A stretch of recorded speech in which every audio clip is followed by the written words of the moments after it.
Qui était le général Sadio Camara? Avant d'être ministre, avant d'être général, avant d'être un homme que tout le Mali regardait, il était un fils de Kati, un enfant du Mali, un homme né sur une terre où l'uniforme n'est pas seulement un habit, c'est un serment, c'est un poids, c'est une vie donnée au pays.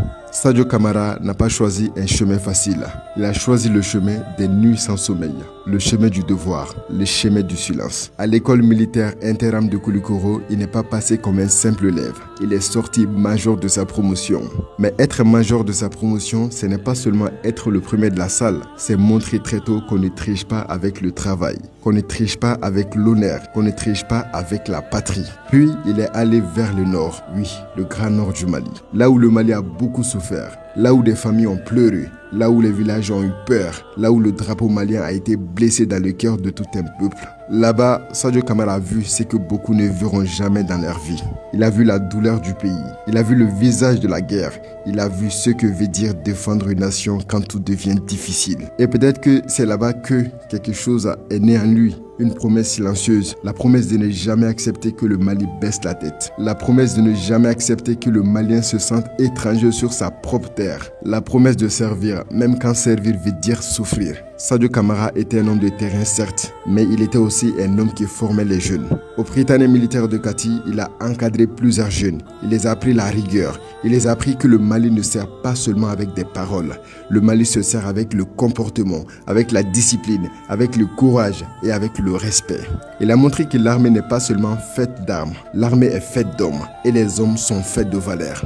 Sadio Camara avait cette image. Un homme calme mais ferme. Un homme discret mais lourd dans l'histoire. Un homme qui ne parlait pas pour remplir le silence. Un homme qui parlait quand il fallait parler et un homme qui agissait quand il fallait agir. Puis le destin l'a placé devant une grande responsabilité.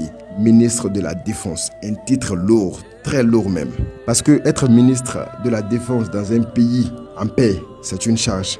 Mais être le ministre de la Défense dans un Mali attaqué, blessé, menacé, ça c'est porter une montagne sur ses épaules, je dirais. Chaque jour, il portait le poids des soldats au front, le poids des familles qui attendent, le poids des mères qui prient, le poids des villages qui demandent sécurité et le poids d'un peuple qui veut vivre debout, uni. Et lui, il a porté ce poids durant toute sa vie. Il a porté sans fuir. Il a porté dans une période où le Mali voulait reprendre sa dignité. Il l'a porté dans une période où beaucoup de Maliens avaient besoin de croire encore en leur pays. Quand on parlait de souveraineté, son nom était là. Quand on parlait d'armée forte, son nom était là. Quand on parlait de dignité nationale, son nom était encore là. Et quand on parlait d'équité, de sécurité, des territoires de fierté, son nom revenait encore et encore. Parce que Sadio Camara n'était pas seulement responsable, il était devenu un symbole pour ceux qui croient que le Mali peut tomber 1000 fois mais se relever encore. Un symbole pour ceux qui pensent que la patrie n'est pas un mot concret seulement dans les discours. La patrie, c'est ce qu'on accepte de défendre quand le danger arrive à la porte. Et le danger est arrivé à sa porte, cher Malien. Ce jour-là, les ennemis sont venus chez lui. Et ils ne sont pas venus pour chercher un homme faible. Non, ils sont venus pour chercher un soldat, un guerrier. Ils ont frappé sa maison. Ils ont frappé sa famille. Ils ont frappé son intimité. Ils ont voulu éteindre une lumière. Mais jusqu'au dernier moment, Sadio Camara est resté debout, vous le savez. Il n'a pas fui son destin. Il n'a pas baissé la tête. Il a fait face. Il a pris les armes. Il a répondu. Il s'est défendu, il a neutralisé même certains de ceux qui étaient venus pour le tuer. Et même blessé, même touché, même dans la douleur, il est resté un soldat debout. C'est là qu'un homme devient plus qu'un homme. C'est là qu'un homme devient une histoire. C'est là qu'un soldat entre dans la mémoire. Et c'est là qu'un fils du Mali devient une légende. Général Sadio Camara, ton départ fait mal. Oui, il fait mal parce que le Mali ne perd pas seulement un ministre, le Mali perd un fils. Kati perd un enfant, l'armée perd un frère, des soldats perdent un chef, des familles perdent un protecteur et tout un peuple perd une partie de son courage. Aujourd'hui, quand on prononce ton nom, ce n'est plus seulement un nom, c'est une larme, c'est un souvenir, c'est une douleur et c'est une fierté au-delà du tout. Ton nom rappelle un enfant de Kati devenu général. Ton nom rappelle un élève brillant devenu major. Ton nom rappelle un homme du Nord. Ton nom rappelle un formateur. Ton nom rappelle un ministre. Ton nom rappelle un soldat qui a servi son pays jusqu'au dernier souffle. Et cela, le Mali ne l'oubliera jamais.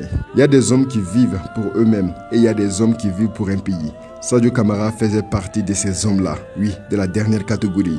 Il a donné ses années, il a donné sa force, il a donné son intelligence, il a donné son calme, il a donné sa vie. Et quand un homme donne sa vie à son pays doit garder son nom comme on garde un trésor. On peut détruire une maison, mais on ne peut pas détruire une mémoire. On peut blesser un corps, mais on ne tue pas l'exemple. On peut faire partir un homme, mais on ne fait pas partir ce qu'il a laissé dans le cœur d'un peuple. Sadio Camara est parti, mais son courage reste. Son nom reste, son image reste, son sacrifice reste. Et dans les jours difficiles, quand le Mali aura mal, on se souviendra de lui. On se souviendra qu'un jour, des hommes sont venus le chercher chez lui et qu'au lieu de trembler, il a fait face comme un soldat, comme un fils du Mali, comme un homme qui savait que l'honneur vaut parfois plus que la vie. À sa famille, le peuple malien vous dit courage. Aucune parole ne peut remplacer un père. Aucune médaille ne peut remplacer un mari. Aucun hommage ne peut remplacer un être aimé. Mais que sa famille sache une chose, Sadio Camara n'appartient plus seulement à sa famille. Il appartient désormais à l'histoire du Mali.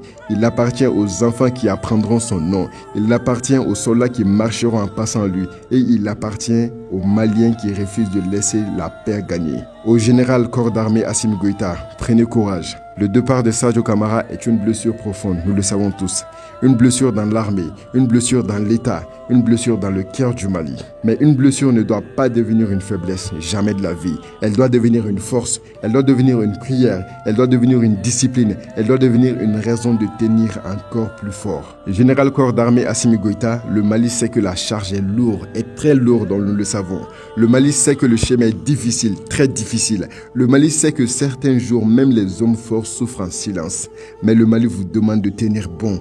Pour les soldats tombés, pour les familles blessées, pour les enfants qui veulent vivre en paix, pour les villages qui veulent respirer, pour le drapeau, pour la mémoire de Sadio Camara. Que son départ ne soit pas seulement une douleur, que son départ devienne un serment, le serment de rester unis, le serment de rester debout, le serment de ne pas laisser la peur diriger nos cœurs et le serment de continuer le combat pour la paix, pour la sécurité et pour la dignité du Mali. Général Sadio Camara, aujourd'hui le Mali pleure. Mais le Mali est fier de ton parcours, fier de ton courage, fier de ta rigueur, fier de ton sacrifice, fier d'avoir un fils comme toi. Tu es né à Kati, tu as grandi pour servir, tu as porté l'uniforme, tu as traversé le nord, tu as formé les jeunes, tu as dirigé la défense, tu as porté le poids du pays et tu es tombé comme un vrai soldat. Il y a des morts qui font peur, mais il y a des morts qui réveillent un peuple. La tienne doit réveiller le Mali.